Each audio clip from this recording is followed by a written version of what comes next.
Hey friends, if you encounter the error required applications are not installed correctly for Windows Start menu, then please watch this video. Now I'll give you one solution that will solve the problem for sure. I have a command that has to be done in PowerShell. Simply search for PowerShell in the Windows search bar and in the right pane click on Run as Administrator.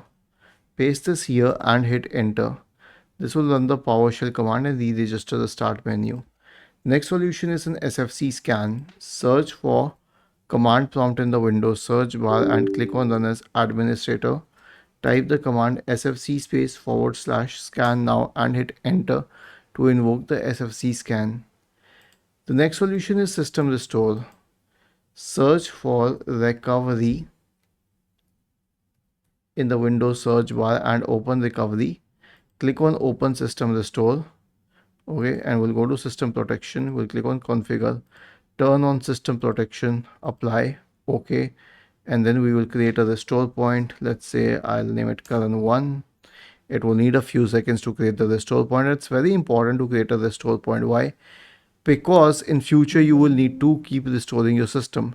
So once it is created and at a later stage when you want to restore your system, click on Open System Restore, select Next, select the good restore point, Next, Finish, and then on Yes. The last solution is cloud reset, because when everything else fails, there's nothing else that you can do. So here's what you'll have to do. Right click on the start button, select settings from the menu, go to the system tab on the list on the left hand side, select recovery in the right pane, click on reset PC, select remove everything, and then select cloud download. This should solve the problem for sure.